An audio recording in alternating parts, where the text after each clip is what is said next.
Now this usually requires about 2 people to do anyways, just because getting the winch up there and trying to get everything secured, it's kind of nice to have an extra set of hands.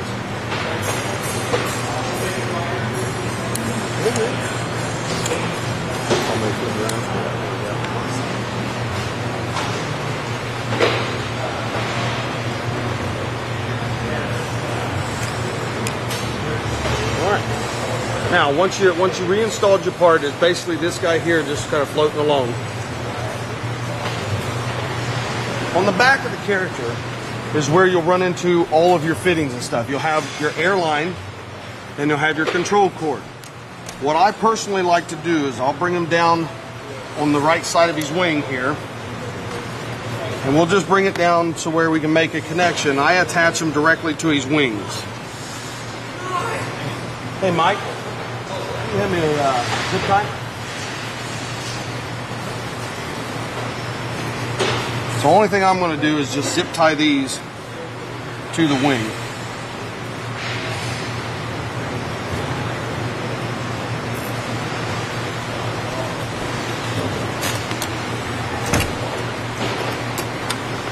All right.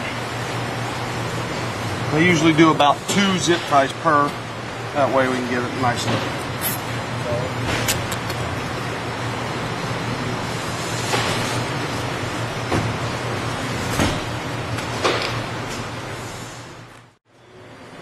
Okay, so after we get our line zip tied up, which is your control line and your airline, in the back of him, you'll have another orange female, and they only go together one way. Plug those guys in, and then you'll tuck them back up in here and zip tie them in. Now there's also an airline for your 3/8 connection. Just press that fitting in. That's good. You'll zip tie them up. Get them all stuffed into there, and this guy's basically hooked up and ready to test. We're going to install the rope next, so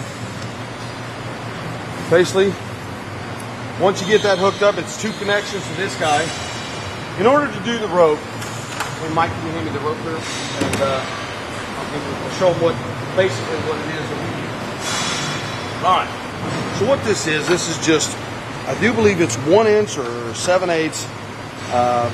Hemp rope. You get it at Lowe's, any kind of hardware store, just anything at random. You don't have to use this kind, but this is the kind that we found that seems to work best. But you can use whatever you want. When installing it, it doesn't do anything. This does not hold any weight. It's not any kind of load bearing or anything like that. At best, it's going to hold a small, maybe 25 pounds on the bottom of it just to keep it stable.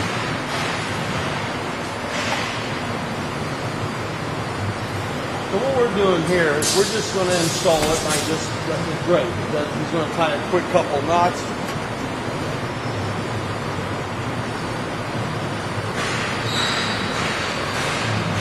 And basically, this just hangs down. Now you'll have to adjust this to your height. I don't know what it is. Just bring enough to get all the way to the ground. Then you'll take the other end of it and feed it through his fist. So if you're looking at the top of his tube, you want it to go down through here.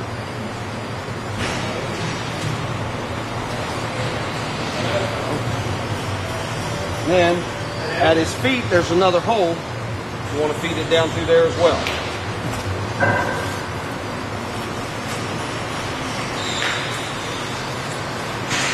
And this usually is a long process, depending on how hard it's climbing.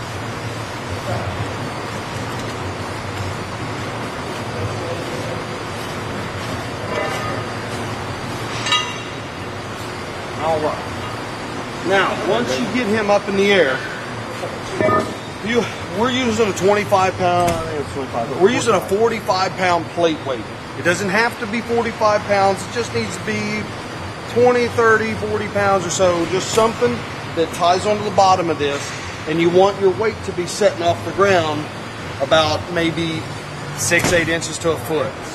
Just as long as it's not setting flat on the ground. Because what it does is that puts tension on this on your rope. That's the only thing we need the tension for, is just a guide, so his legs will guide along through the rope.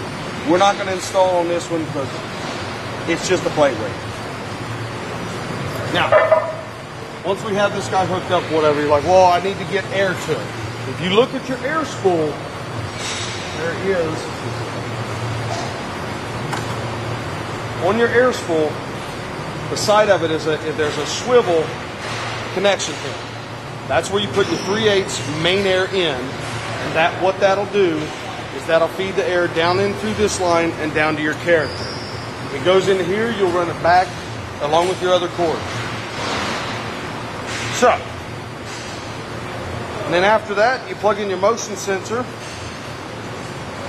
run it a couple times, make sure it works properly, and that's about the gist of it. That's about what it takes to hook up one of the climbers. Just keep in mind that a lot of the stuff is going to come collar coated, and it's only going to go with its collar. Nothing's going to be colored the same or anything like that.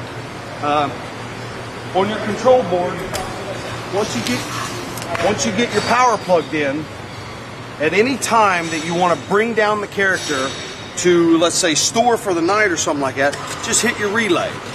One of the relays is going to bring the character up or down. Now all you have to do is you can do that manually, bring it down, unhook the character, store him for the evening, and then you would take the winch back up for storing purposes, and just to try to get him out of the weather if that's the case.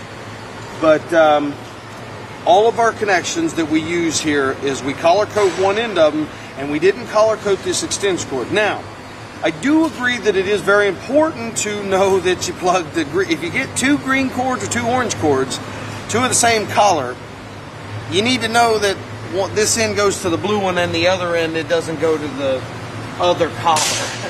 The point of it is if you do them one at a time, it'll get you exactly where you need to go. Unless, stick a piece of tape on it, mark the other end the same color, and run your cord. And these are just standard extension cords. There's no modifications, there's no nothing. You can pick them up in any lengths at any hardware store around. At that point, it's just a matter of hooking up our control cord to the character.